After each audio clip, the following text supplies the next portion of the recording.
This conference will now be recorded. Thank you guys so much for joining in today for our very first quarantine podcast series.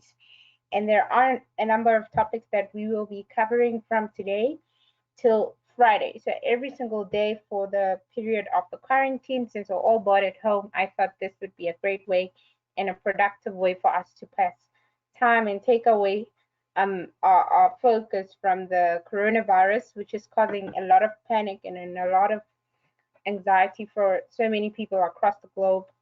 But I thought, as RPA Nuggets, this would be a very, very good way to get in touch with the people in tech and share our knowledge. So, just a brief introduction about myself. My name is Tulang, and I am the founder of RPA Nuggets, which is a training and consulting institute based or headquartered in South Africa. And primarily, we do everything concerned and related with fourth industrial revolution concepts. This includes intelligent automation, artificial intelligence, cognitive analytics, and so forth. All of those concepts we specialize in terms of training as well as consulting services provided across the globe. So today we will be speaking about intelligent automation. So just before we get into the thick of things, this is our content for today's podcast. So we're just going to see simple ideas around the concept. So what is intelligent automation? Applications of intelligent automation across different sectors, examples of these applications across different sectors who are using intelligent automation, as well as questions from you guys. So I'd really love to hear from you guys how, what you think about the whole ideas that we will share going forward from now, and what you know basically from what you've read and what you've seen maybe on YouTube about the concept itself. So, what is intelligent automation?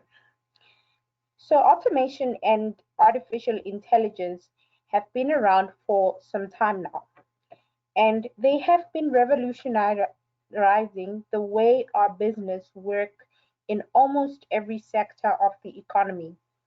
We now have integration collaboration of both intelligent automation, which is IA, and artificial intelligence. And if you are aware, you will know that intelligent automation is a combination of AI and process automation or robotic process automation. So, intelligent automation, which is, as I've mentioned now, the combination of AI and automation, is already helping companies transcend conventional performance trade offs to achieve unprecedented levels of efficiency and quality. So, applications of intelligent automation range from the routine to the revolutionary. For example, from collecting to analyzing and making decisions about textual information to guiding autonomous vehicles and advanced robots. So together, automation as well as human intelligence rather, is redefining the way enterprises function across the globe. Initially, intelligent automation was used mainly in the manufacturing sector and in bits and pieces in other functions or sectors as well. But now what we're seeing is that it's rapidly being integrated into other business processes. So as I speak, I would like to invite you guys to ask questions as I speak. Pause me if you want to, and I'll be happy to hear what you have to say at that point in time of this discussion. So let us look at some few applications of intelligent automation. So we see intelligent automation um, or intelligent process automation applied in processing situational and textual data. So basically what it does is that it gives machines the ability to capture and analyze situational or textual data, and come up with an appropriate course of action. So, if you are aware of what's going on right now, and I'm sure we all are with the coronavirus pandemic, Taiwan has been one country which has used data, which has used the power of intelligent automation and big data to predict the future of the virus and how it will impact the globe. And they were quite smart in taking it very seriously, in taking the data seriously, and using the data to take the precautionary measures in order to curb the spread of the coronavirus in Taiwan. So this is what this point, the first point, is speaking about. The next application is changing the way our business functions. So intelligent automation helps us address certain issues regarding the functioning of our businesses, such as processing vast volumes of data, or the problem of high labor costs and labor scarcity, amongst others. And then the last application that we see here is it simplifies performance across different domains. So with intelligent automation, machines can scan data, check for correctness of the data, spot inconsistencies, and come up with multiple courses of actions appropriate and apt for the required business requirement. Do you guys have any questions so far?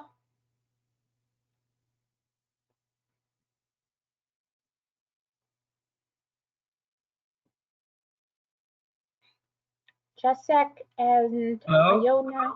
Yes, hi. Hello. Good question. Do you have any examples of the applications that use RPA and Yes, AI so far? very good I don't know. question. UiPath, for example, Yes, some we kind of do have like this. examples. Yes, we definitely have examples, which is on the next slide. Thank you so much, Jacek. Okay, great. So, so these are the examples of intelligent automation involving decision making. So the first one that we see is that intelligent automation is used in financial services. And if you really think about it, you will realize that in financial services or in many corporate services or service providers, you find a lot of business um, processes that need automation because they are mundane, they are repetitive, and they can be simply automated by bots. And the people that are performing those repetitive tasks can then be moved to other decision making or creative thinking or intelligence requiring posts in the company that the bot primarily doesn't necessarily um, won't be able to do. So what we are seeing is that process automation is now moving into intelligent automation, which is giving it the capability to make decisions, to have that intelligence that a human user would. So, in financial services, investment managers use intelligent automation to go through research data to identify inconsistencies. So, intelligent automation systems are capable of spotting inconsistencies through a large volume of data set that would have been otherwise impossible for a human user to go through. So, this is, for instance, big data that the Taiwan government used in order to predict how the coronavirus would impact the globe. That sort of data would be overwhelming. Even for 10 employees, it would be overwhelming to analyze, to structure, and make a relevant decision based on that data. In the healthcare system, with the enormous amount of data available on medical research, robots could suggest alternate treatments based on the symptoms and medical history of the patient. So, this could lead to a faster diagnosis and treatment of the patient as against a doctor who would have to invest many, many hours to look into the patient's case. The final decision in regards to the treatment will ultimately rest with the doctor, but at least the bots would have been able to make the right diagnosis on the patient based on the patient's data. WellPoint, which is a health insurance provider in the US, I'm not sure if you are aware of it, Iona, but WellPoint, the insurance provider in the US, has implemented a utilization review system which uses IBM's Watson cognitive computing technology. And after about 15,000 hours of training this cognitive machine, the system is now able to understand the treatment prescriptions in unstructured English and match them to the WellPoint's medical policies and guidelines. This makes the system able to provide quicker and better diagnosis for the patients.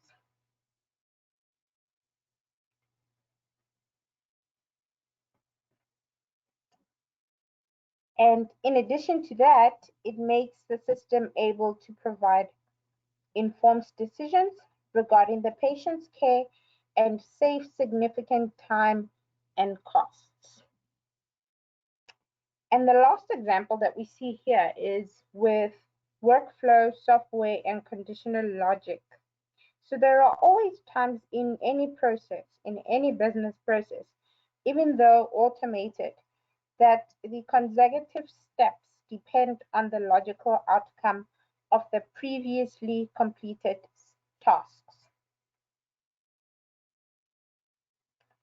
A typical automated system might not be able to tackle those kinds of tasks, but intelligent automation systems are capable of analyzing the pre-existing data regarding similar situations in the past and thereafter decide the direction of the workflow. Any questions before we move forward?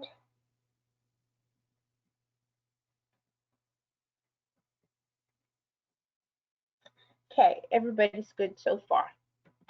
So next we'll look at examples of intelligent automation involving physical tasks. So distributing products, for instance, if you look at what Amazon uses in their warehouse, they use robots to distribute various products and packages to customers, right? Ultimately to customers. So Kiva Systems developed robots for companies such as Crate and Barrel and Walgreens that are able to work and travel in warehouses without colliding with any obstacles and a fellow robot or a human while working on the floor. So these kinds of robots are the physical, tasks enablers within warehouses such as Amazon. And these robots are able to think for themselves and improve their efficiency with which they are able to fulfill the orders for the customers. The next example we see is with human interaction, basically robots collaborating with human beings.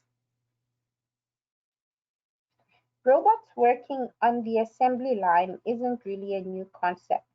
However, earlier robots were developed and programmed to complete specific tasks and were therefore kept segregated from human workers for safety reasons.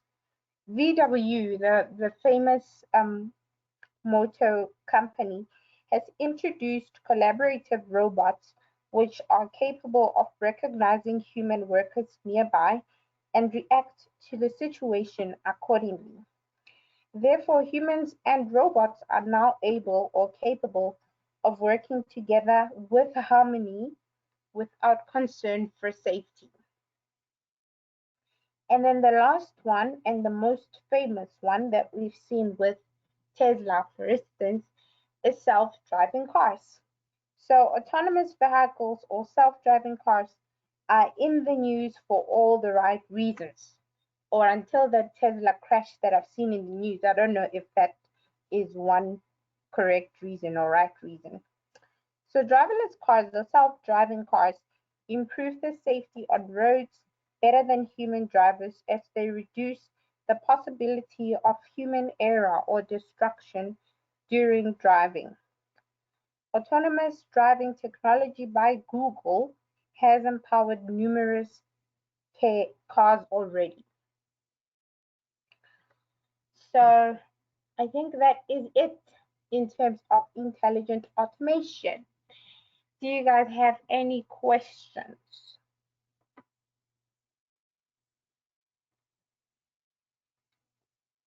Jacek, Iona?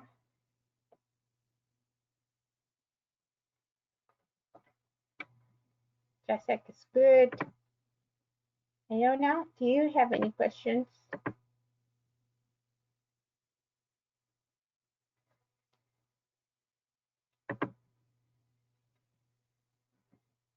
Yes, so the website is www.rpanuggets.com.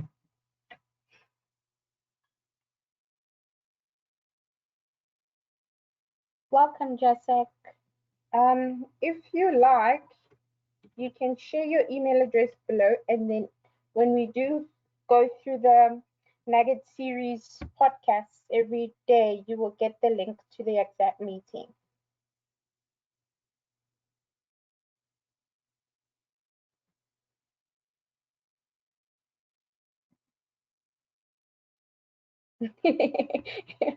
That's all right, Iona. I hope you didn't miss out on anything. So we were asking if you have any questions, Iona. Did you miss out on anything? Do you have any questions regarding today's podcast?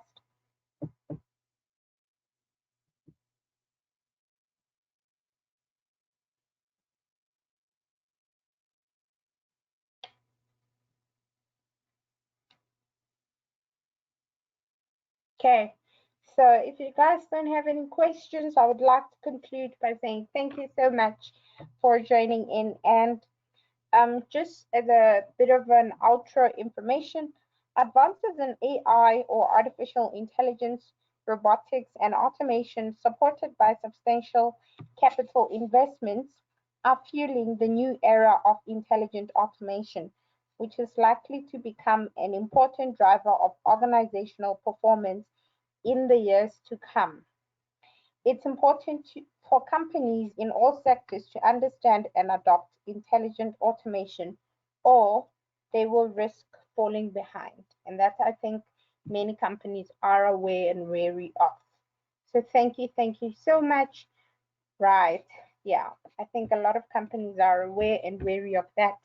And I think those that were panicking when, the sort of automation came in now see that there is no way about it. They have to adapt or risk falling behind.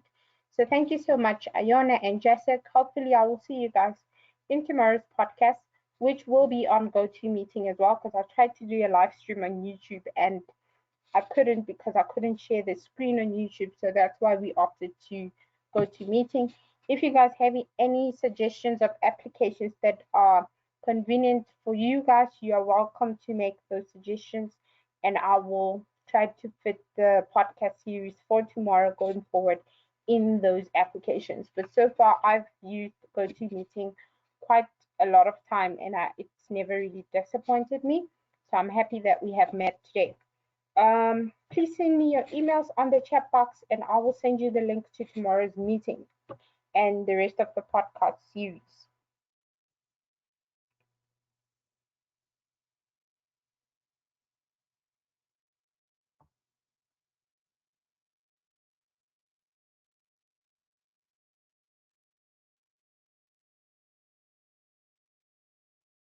Thank you, Jessica, and I will send you both Iona and Jessica. Thank you so much. Goodbye. Thank you.